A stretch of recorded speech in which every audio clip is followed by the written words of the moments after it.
پھر آگے ایک دھمکی لگاتا ہے، اور اگر تو نے میری نہ مانی، تو نے کہا ساری ملاؤں کی باتیں ہیں، اور تو اپنی مرضی پہ چلا، تو پھر میری بات یاد رکھ، یہ چیلنج ہے تیرے رب کا، اتعبتک فیما ترید ولا یکون الا ما ارید، میں تمہیں تیری زندگی میں تھکا دوں گا۔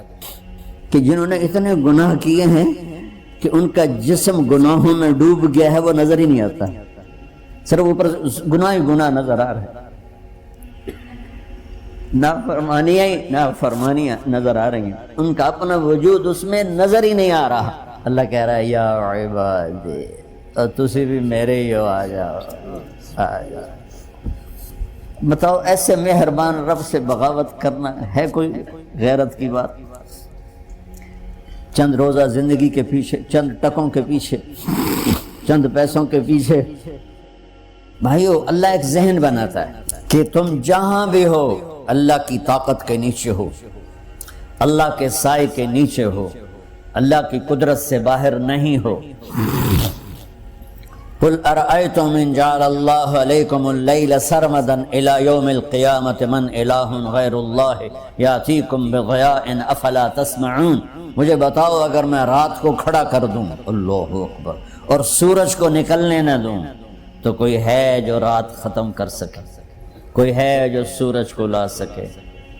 تو تمہاری زمین کا ٹیمپریچر اتنا مائنس میں جائے گا کہ تم سارے ہی برف بن جاؤ گے۔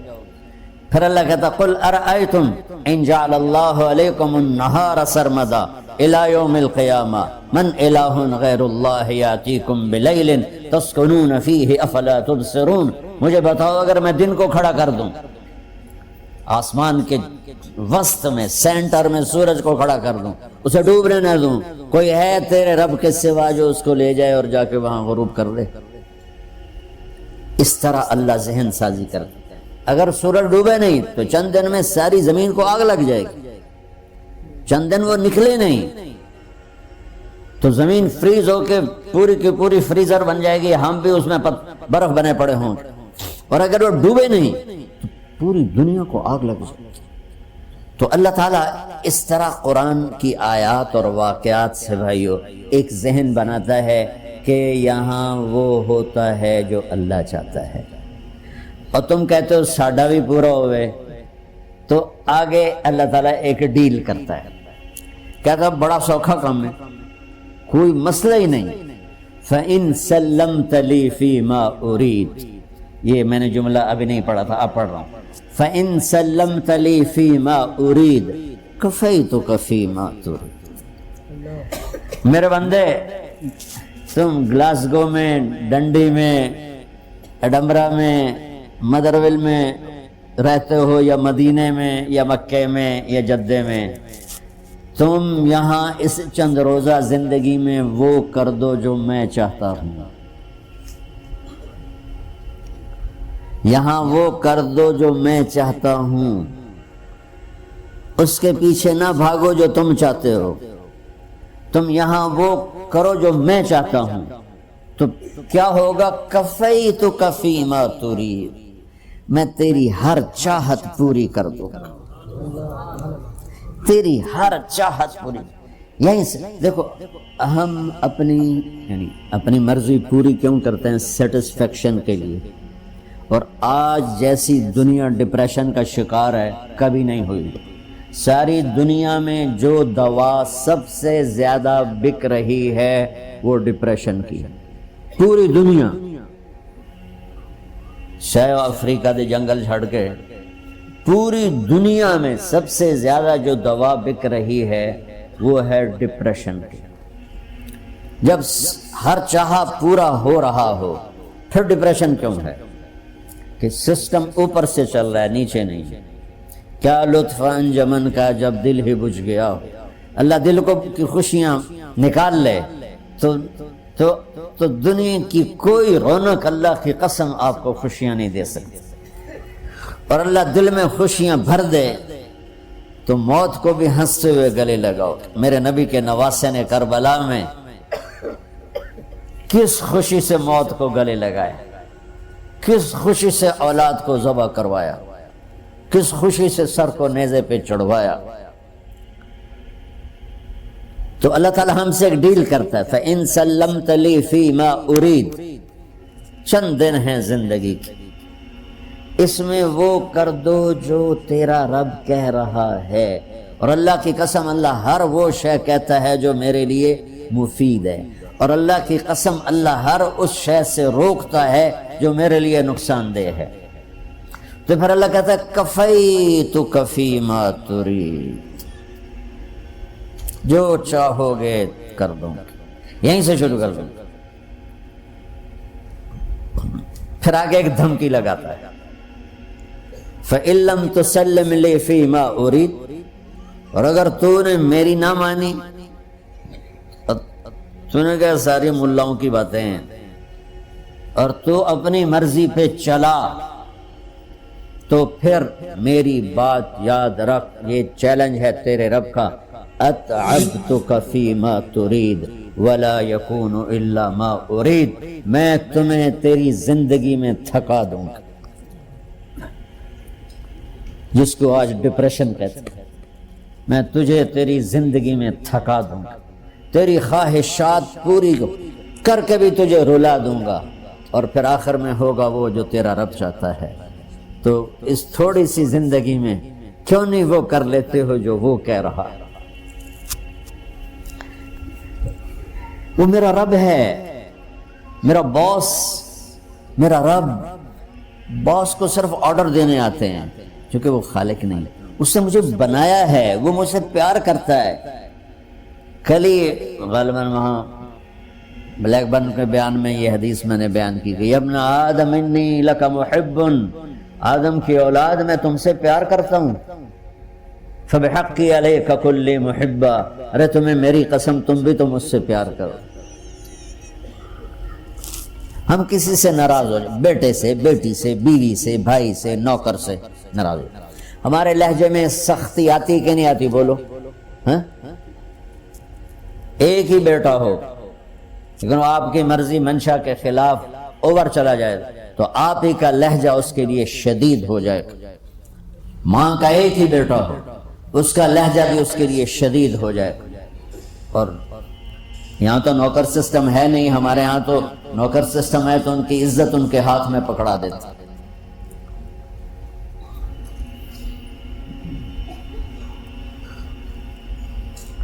اللہ ہمارے ساتھ کیسے بات کرتا ہے؟ کس سے؟ نافرمانوں سے. جس آدمی کے پاس پاور ہے اور اس کے نیچے کچھ لوگ ہیں، جب اسے اپنے لوگوں میں کمی نظر آئے گی اور غلط کام کرتا دیکھیں گے، وہ ضرور روڈ ہو جائیں گے. سو باری سمجھایا پھر انہیں کرن بہ جان دو، شرم کرو، کچھ مفتی روٹیاں کھان دو، مفتی تنخواہ لین دو. یہ پوری دنیا میں یہی ہو رہا ہے. تھوڑے سے میں نے پنجابی لہجہ اختیار کر لیا، یہاں تھوڑا سا انگریزی میں مہذب طریقے سے ڈانٹ ڈپٹ ہو جاتی ہوگی، لیکن یہ نیچر ہے. میں قربان جاؤں، یہ سارا قرآن بھرا پڑا ہے. صرف ایک آیت آپ کو بتاتا ہوں. کیا اس کے بعد حق بنتا ہے کہ ہم اس کی نافرمانی کریں؟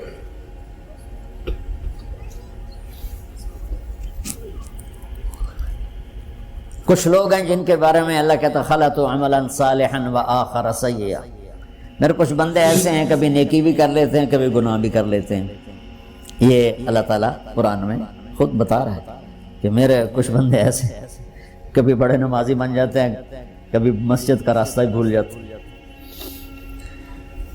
اور کچھ بندے ایسے ہیں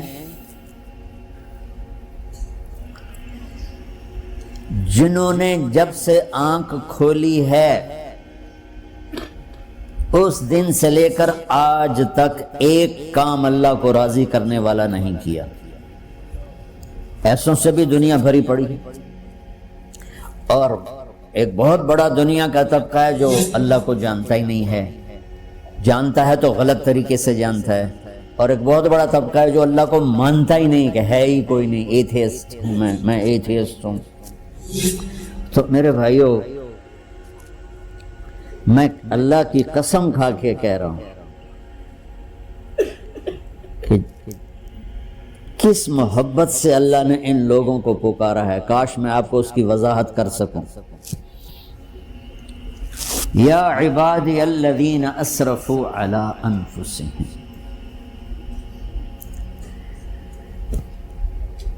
مجھے اپنے بیٹے پر بھی غصہ آتا ہے تو میں کہتا نکل جا، تو میری اولاد ہی نہیں ہے۔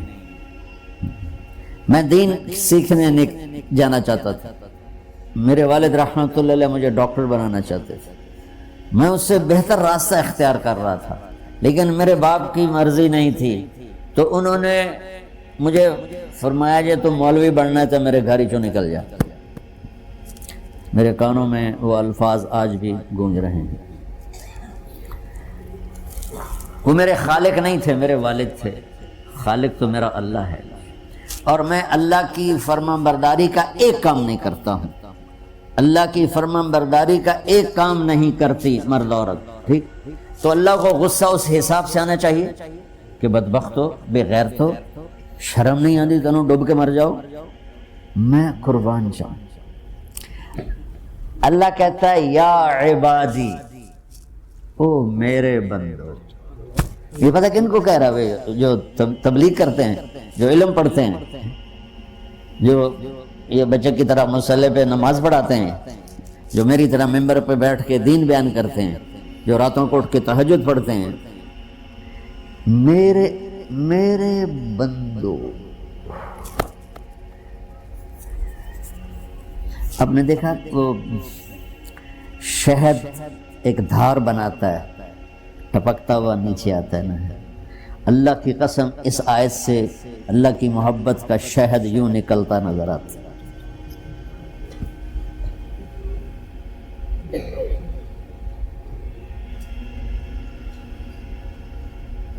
یا عبادی، اللہ کو کہنا تھا اوے نافرمانو، کہنا یہ چاہیے تھا جو آگے لفظ میں بتاؤں گا نا، پھر آپ کو خود بخود میری بات واضح ہو جائے گی۔ اے نافرمانو، بے غیرتو، میرا اللہ کہہ رہا ہے یا عبادی، میرے بندے، یا عبادی، یہ بھی ایک لہجہ ہے نا، یا عبادی۔ او بھائی گل سنو، ایک لہجہ بھائی، سب حضرات توجہ فرمائیں، کتنا فرق پڑ گیا ہے۔ پہلے لہجے میں بدتمیزی تھی، دوسرے لہجے میں آپ سب کا احترام تھا۔ میرا رب تو بے نیاز ہے، اس سے ہماری کیا ضرورت ہے، سارے آسمان سجدے سے بھرے پڑے ہیں، فرشتے مکدے ہی نہیں۔ پھر وہ ہمیں یا ایھا الناس نہیں کہتا، اوے لوگو، یا ایھا الناس، اوے لوگو، یا عبادی، او میرے بندو، میرے۔ یا عبادی سے یوں لگتا ہے جیسے اللہ آگے بڑے رابعہ بصری جیسی عورتیں اور جنید بغدادی جیسے مردوں سے اللہ بات کرنے لگا ہے۔ تین لفظ ہیں، اسرفوا علی انفسہم، وہ بندے جنہوں نے جب سے آنکھ کھولی ہے ایک دفعہ بھی مجھے خوش کرنے کا کام نہیں کیا، آ جاؤ تم بھی میرے ہی ہو۔ سبحان اللہ نے ایسے باہیں پھیلا دی اپنی رحمت کی۔ یا عباد، تقوی والے نہیں کہا،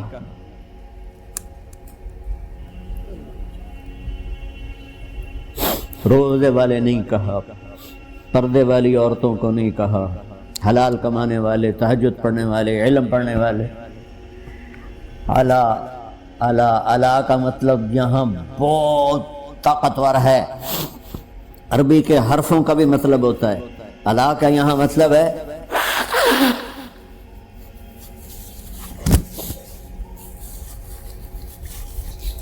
آپ نے اس ممبر کو کور کیا ہوا ہے کپڑے کے ساتھ، کہیں سے نظر آ رہا ہے؟ بولو، کہیں سے نظر آ رہا ہے؟ اس کو اعلیٰ کہتے ہیں۔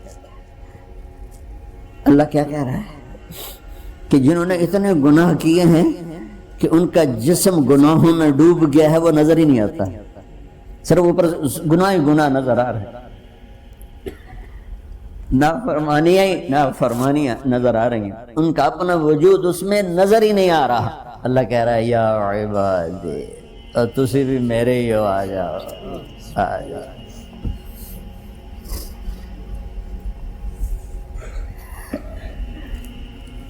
بتاؤ ایسے مہربان رب سے بغاوت کرنا ہے کوئی غیرت کی بات؟ چند روزہ زندگی کے پیچھے، چند ٹکوں کے پیچھے، چند پیسوں کے پیچھے، یا عبادی یا عبادی، ہم اللہ کی نظروں سے گر گئے تو ہم پر غیر چڑھ جائیں یا اپنے اپنوں کو مارنا شروع کر دیں۔ اللہ بے نیاز ہے۔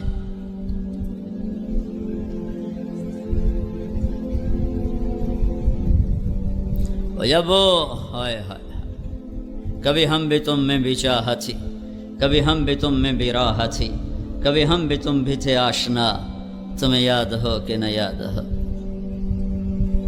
حضرت عمرو بن عاص رضی اللہ تعالیٰ عنہ 8000 کے لشکر کے ساتھ پہلی لڑائی جو شام کی سرزمین پر صدیقی دور میں ہوئی ہے، ابوبکر صدیق کے دور میں، 1,00,000 کا رومیوں کا لشکر، جرجیس ان کا سالار، ادھر سے عمرو بن عاص رضی اللہ تعالیٰ عنہ سالار، 8000 میں 8000 1,00,000 میں یوں گھر گئے کہ چاروں طرف سے انہوں نے ان کو گھیرے میں لے لی۔ اور واصلہ بن اسقع رضی اللہ تعالیٰ عنہ بڑے صحابہ میں ہیں، اور یا صحابہ صفہ میں سے تھے، بہت مشہور صحابی ہیں، وہ اس جنگ میں، اس لشکر میں شریک تھے۔ وہ یہ فرماتے ہیں کہ ہمیں یوں لگا کہ آج ہماری قبریں یہیں بنیں گی، یہیں بنیں گی۔ تو اس دن ہم شعر و شاعری بھی بھول گئے، عرب لڑتے ہوئے شعر پڑھتے تھے جذبے میں، کہ اس دن ہم شعر و شاعری بھول گئے اور بس ایک زبان پہ تھا، یا رب محمد انصر امت محمد، اے رب محمد امت محمد کی مدد فرما۔ تو عبداللہ بن عمر رضی اللہ تعالیٰ عنہ بھی اس لشکر میں شریک تھے۔ تو عبداللہ بن عمر فرماتے ہیں کہ جب سورج ڈھلا اور ہم چاروں طرف سے مایوس اور ناامید تھے کہ اب موت کے سوا چارہ نہیں، ادھر ہی قبریں، یہیں شہادت ہے، تو جب سورج ڈھلا تو کہتے میری ایک دم آسمان کی طرف جو نگاہ اٹھی تو میں نے دیکھا آسمان پھٹا اور اس میں سے شہابی گھوڑے نکلے اور اس پر سوار سفید پگڑیاں باندھے ہوئے اور ان کے ہاتھوں میں نیزے، اور سب سے آگے ایک سوار تھا جو زور زور سے یہ کہتا ہوا آ رہا تھا، ابشروا یا امت محمد فقد اتاکم اللہ بالنصر، اے امت محمد تمہیں بشارت ہو، تمہارا رب تمہاری مدد کے لیے آ گیا۔ کبا ان کو یوں میں نے اترتے دیکھا ہے اور ہمارے لشکر میں وہ غائب ہوئے ہیں، اور اس کے پاس چند گھڑیاں نہیں گزری کہ رومن 1,00,000 کے باوجود ہزاروں لاشیں میدان میں چھوڑ کے بھاگ گئے۔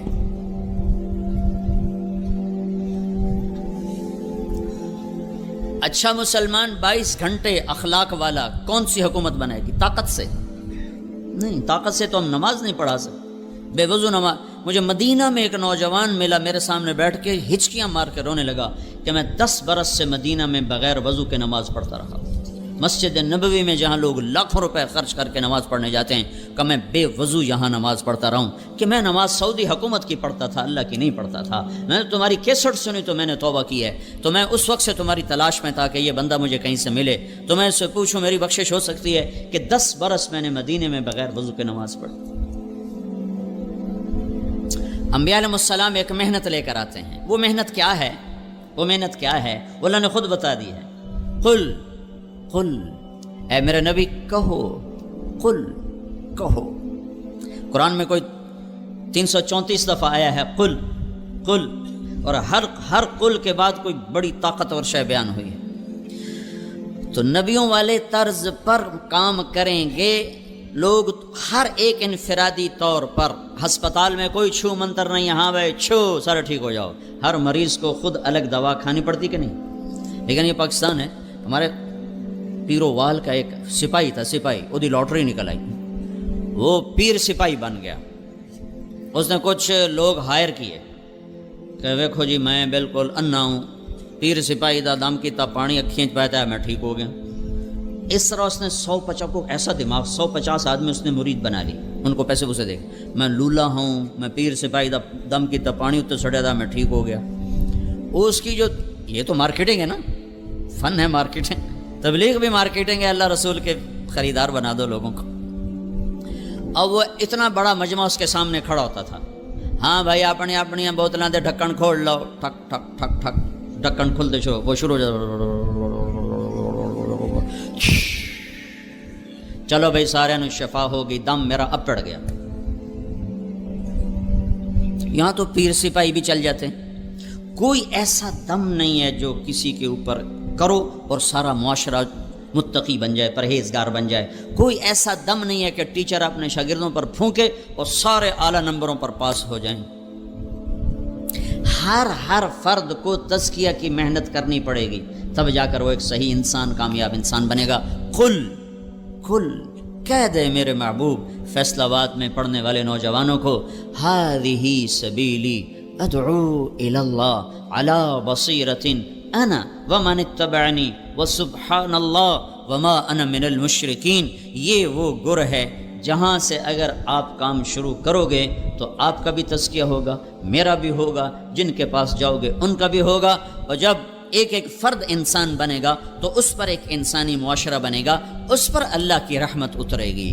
جب انسان جانور کی شکل میں ہو تو اس پر اللہ کی رحمت نہیں اترتی۔ جانوروں پر بڑے جانور مسلط ہوتے ہیں، دیکھتے نہیں ہو جنگل میں کون بادشاہ ہے جو سب سے زیادہ خونخوار ہے؟ جنگل کا بادشاہ کون ہے؟ شیر، جو سب سے زیادہ پھاڑ کھانے والا ہے۔ جب انسان بھیڑیے بنتے ہیں تو ان پر شیر آتے ہیں، جب انسان سانپ بنتے ہیں تو ان پر اژدہا آتے ہیں، جب انسان گدھ بنتے ہیں تو ان پر عقاب آتے ہیں۔ قل کہو، بتاؤ ان کو، اگر تمہیں اپنے آپ کو بنانا ہے، تم نے پورے پاکستان میں اسلام لانا ہے، تم نے پوری دنیا میں اسلام لانا ہے، تو یہ حکومت کی محنت سے نہیں آئے گا۔ اپنے آپ کو تیار کر، خود شروع کر۔ محنت کی ابتدا کا صحیح ہونا ضروری ہے، اور محنت کا صحیح ہو کر اعمال محنت کا صحیح ہونا ضروری ہے۔ سر درد کے لیے ڈسپرین چاہیے، بیرلجن نہیں چاہیے، بیسکوپان نہیں چاہیے۔ بگڑے ہوئے معاشرے کو کہاں سے شروع کرنا ہے؟ قل ہذہ سبیلی ادعو الی اللہ۔ آپ ان سے کہہ دو یہ ہے انگلی لا کر کا، یہ ہے میرا راستہ۔ جب انگلی رکھی جاتی ہے تو پوچھنا، اب میں نے جب یہاں انگلی رکھی ہے، اب آپ کو یہ ضرورت پیش پڑ رہی کہ آپ کس کی طرف اشارہ کریں؟ کیوں ہے؟ آپ کو پتا ہے، سب دیکھ رہے ہیں، میں نے مائک کے اوپر انگلی رکھی ہوئی، میں کہتا ہوں وہ، میرے سامنے 3-4 ہزار نوجوان بیٹھے، میں کہتا ہوں وہ، تو آپ کو 10 دفعہ پوچھنا پڑے گا کون وہ؟ کس کو کہہ رہے ہو؟ کس کو کہہ رہے ہو؟ وہ، میں کہتا ہوں وہ، یہ اس بچے سے لے کر وہ آخر تک سارے وہ ہیں۔ جب میں کہتا ہوں یہ، تو آپ پوچھنا پڑ رہا ہے۔ تو بہت سے راستے ہیں دین کے۔ فمن شاء اتخذ الی ربہ سبیلا، سبیل پر الف لام نہیں ہے، سبیل پر الف لام نہیں ہے، اس کا مطلب ہے دین کی محنتوں کے کئی شکلیں ہیں، کئی راستے ہیں، ان میں ایک ایسا ہے جو ساری امت کے لیے شفا بن سکتا ہے، تو ان کو اللہ تعالیٰ متعین کر کے کہتا ہے قل کہو ان کو، ہذہ انگلی رکھو ایسے، یہ کیا ہے؟ کہ میرا راستہ، میرا راستہ۔ اور سبیل کا ایک اور مطلب، مقاتل بہت بڑے مفسر ہیں، وہ کہتے ہیں کہو یہ ہے کیا؟ میرا دین۔ سبیل بمانا دین، یہ ہے میرا دین۔ سبیل بمانا راستہ، یہ ہے میرا راستہ۔ سبیل بمانا طریق، یہ ہے میرا طریقہ، یہ ہے میرا راستہ، یہ ہے میرا دین۔ ہذہ کے ساتھ اشارہ کر کے یوں کر دو تاکہ دوبارہ سائل کو پوچھنا نہ پڑے کہ آپ کیا مراد لے رہے ہیں، تو میں یہ مراد لے رہا ہوں، یہ راڈ کے اوپر میری انگلی ہے۔ تو یہ جتنے نوجوان پیچھے بھی بیٹھے ہیں اور میرے سامنے بیٹھے ہیں، میرے دائیں بائیں، جب میری انگلی مائک کے اوپر آتی ہے تو انہیں پوچھنے کی ضرورت نہیں ہے کہ میں کیا مراد لے رہا ہوں۔ تو میرا اللہ کہہ رہا ہے یوں سمجھو، یہ راستے جا رہے ہیں، یہ راستے جا رہے ہیں، تو اوپر سے اللہ کر یوں انگلی رکھتا ہے، ہذہ یہ ہے اور یہی ہے، یہ ہے اور یہی ہے۔ ہذہ سبیلی، سبیلی میں جو یا کا لفظ ہے، سبیل یا سبیلی، یہ جو یا کا لفظ ہے یہ ایک مطلب اور ترجمہ اور بڑھاتا ہے، یہ ہے اور یہی ہے میرا راستہ، یہ ہے میرا راستہ اور یہی ہے میرا راستہ۔ یہی ہے کہ ترجمے کی وجہ سے باقی سب چیزوں سے کٹ کر ایک راستے پر متعین کر دیا گیا، وہ کیا ہے؟ ادعو الی اللہ، میں اللہ کی تبلیغ کرتا ہوں، یہ تبلیغ کا کام، میں تبلیغ کرتا ہوں۔ ادعو الی اللہ، میں اللہ کی طرف بلاتا ہوں، ادعو الی اللہ، میں اللہ کی طرف بلاتا ہوں۔ بلانے سے کیا ہوتا ہے؟ جاؤ دیکھو مارکیٹ میں کیا ہو رہا ہے، بلانے سے کیا ہوتا ہے؟ کیسے کیسے لوگ خریدار بن جاتے ہیں خالی بلاتے۔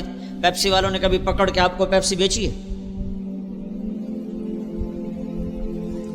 انہوں نے بلایا ہے۔ جنید جمشید نے مجھے بتایا، جب شروع اس کے ساتھ سلام دعا شروع ہوئی اور اللہ نے اس کو ہدایت دی، کہ جب میں نے پیپسی کے لیے گانا شروع کیا تو اس وقت پیپسی کے پاس 25% مارکیٹ تھی اور 75% کوکا کولا کے پاس تھی۔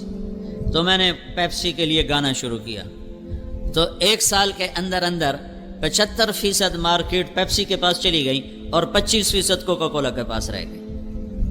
بلانا کسے کہتے ہیں؟ صرف یہ نہیں کہ تقریر کر کے کہا وما علینا الا البلاغ، یا جا کے مرا گشت کر کے جی گشت کر آئے ہیں، گشت ہو گیا ہے، گشت کر آئے ہیں۔ خریدار بنانا، وہ راہیں سوچنا جس سے اگلے کا دل اللہ اس کے رسول کے لیے کھل جائے اور وہ جہنم کی راہیں چھوڑ دے۔ ادعو الی اللہ، مارکیٹنگ کے لیے یہ بڑے بڑے تاجر کتنے پیسے دیتے ہیں لوگوں کو کہ جو مارکیٹ میں جا کر گاہک تیار کرتے ہیں، جن کا فن یہ ہے، اس پر PhD، اس پر 16 سال کی پڑھائی، اس پر پھر آگے 20 سال کے تجربے، پھر وہ مٹی کو بھی بازار میں ایسے پیش کرتے ہیں کہ لوگ سونے کے بھاؤ خریدنے کے لیے تیار ہو جاتے ہیں۔ تو ہمارے ہاں تبلیغ کا مطلب سمجھا گیا کتاب لکھ دینا، رسالہ چھاپ دینا اور ممبر پہ بیٹھ کے تقریر کر دینا۔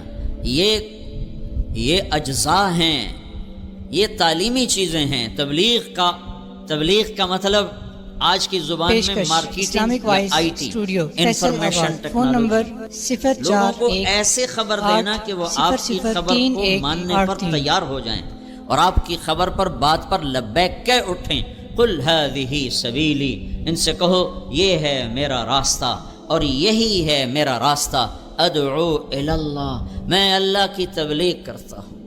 جو اللہ کی عظمت سے متاثر ہوگا وہی اللہ کی بات سے بھی متاثر ہوگا۔ جب تم حاکم کو نہیں جانتے تو حکم کو کیسے جانو گے؟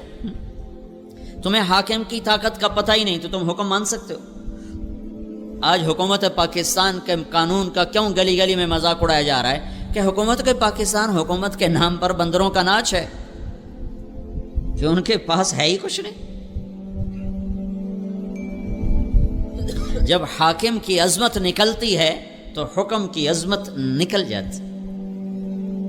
رات 12 بجے بھی یورپ امریکہ میں جاؤ تو لوگ ریڈ لائٹ کے سامنے کھڑے ہوتے، ان کی جرت نہیں کہ وہ رات 12 بجے سنسان سڑک پر بھی کراس کریں۔ 12:30 بجے چیر کے جانے ویک ہے کہ نہیں اشارہ تروڑیا ہے کہ ان کو پتہ ہے کہ یہ ہمارا کچھ نہیں بگاڑ سکتا۔ کوئی آ بھی گیا تو 10 روپے دیں گے اور بس جان چھوڑیں گے۔ حاکم کی عظمت دل میں بٹھانے کا نام ہے دعوت الی اللہ۔ یہیں فیصل آباد کا واقعہ ہے۔ یہاں ایک SP رہا تھا عبد الخالق، پھر یہیں سے وہ SP ٹرانسفر ہوا کوئٹہ، پھر وہاں سے وہ 4 مہینے لگانے کے لیے جماعت میں گیا۔ یہاں اس سے تعارف ہوا تھا تو وہ یہاں آیا تو اس وقت ظفر عباس لک تھا، میرا اسکول کا ساتھی تھا، سینٹرل ماڈل اسکول کا، وہ یہاں SSP تھا، اس کا وہ بیچ میٹ تھا وہاں CSS اکیڈمی میں۔ میں نے اس سے کہا چلو میں تمہیں ظفر عباس سے ملاتا ہوں۔ تو بلال مسجد سے ہم پیدل سامنے سول لائن ہے، پولیس سول لائن کا دروازہ سامنے والا گیٹ ہے، ہم وہاں پہنچ گئے۔ اس نے بھی ٹوپی داڑھی پگڑی اپنا کرتا شلوار، میرے بھی ٹوپی اور کرتا شلوار، ہم 2 مولوی صاحب تھے دیکھنے میں۔ تو سپاہی بادشاہ کھڑا تھا گیٹ پر، جو بڑا گیٹ ہے عام آنے جانے کا وہ یونیورسٹی روڈ کے اوپر ہے۔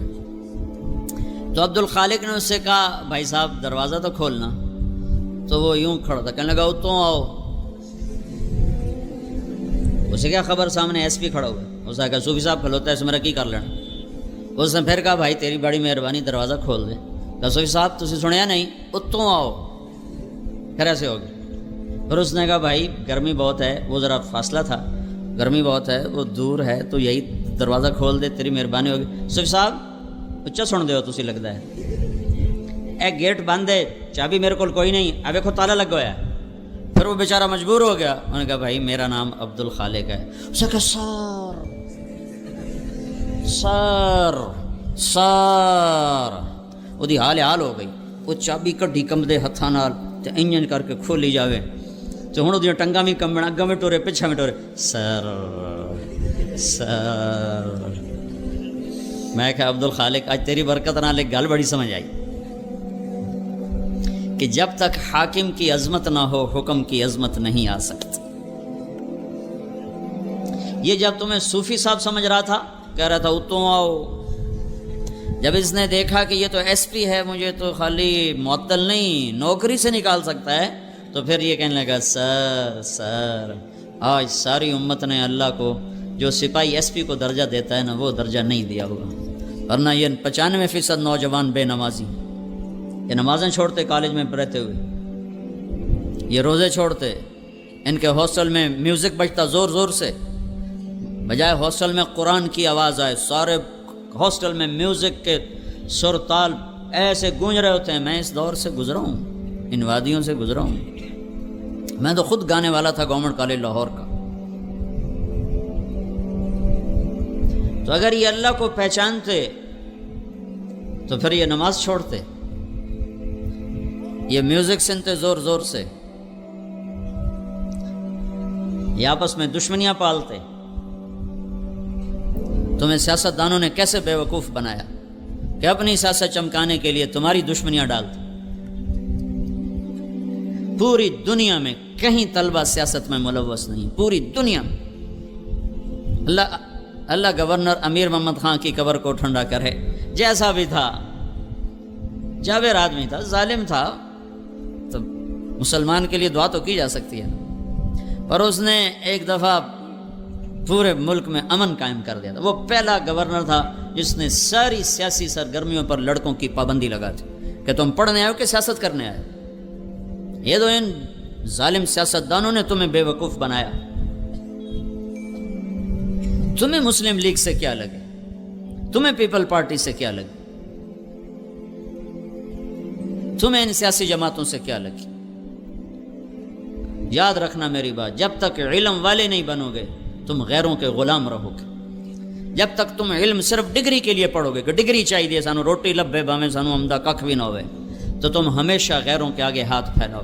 دیکھتے نہیں ہو ایٹم بم بنا کے بھی تم فقیر بنے کھڑے ہو کہ تم علم سے محروم نوجوان ہو. تم سب ڈگری کے چاہنے والے ہو، تم میں علم کا چاہنے والا کوئی نہیں ہے. اور اللہ کی قسم علم برائے شعور اور بیداری ہوتا ہے، علم برائے روٹی نہیں ہوتا. جس دن سے علم برائے روٹی بنا ہے ہم زوال اور پستیوں کی انتہا پہ جا گرے ہیں. چاہے دین کا علم ہو یا دنیا کا علم ہو، دونوں علم کا انتہا روٹی نہیں ہے، ڈگری نہیں ہے، نوکری نہیں ہے، جاب نہیں ہے، جستجو ہے، تحقیق ہے، شعور ہے. علم برائے شعور ہوتا ہے، علم برائے روزگار نہیں ہوتا. ہذہ سبیلی، کہو کہو یہ میرا راستہ ہے. کیا میں اللہ کی طرف بلاتا ہوں؟ یا رسول اللہ اکیلے ہو؟ اکیلے ہو یا رسول اللہ؟ نہیں نہیں اکیلا نہیں ہوں. انا، یہ جو انا کا اضافہ ہے، کیا میں قربان جاؤں اپنے رب کی قرآن کی فصاحت پر، خوبصورتی پر، بلاغت پر؟ ہائے ہائے کیا کلام اتارا میرے اللہ نے. عرب سنتے تھے اور دیوانہ وار گرتے تھے. فصدع بما تؤمر کی آیت کو جب سنا ایک بدو نے تو منہ کے بل زمین پہ گرا، اونٹ سے زمین پر گر کے سجدے میں چلا گیا. ابو عبید نے پوچھو کی کر رہے ہیں، کیا کر رہے ہو؟ کہ اس کلام کو سجدہ کر رہا ہوں جو تم نے پڑھا ہے. کہ کیا کلام، قرآن نہیں جانتا ہے، کلام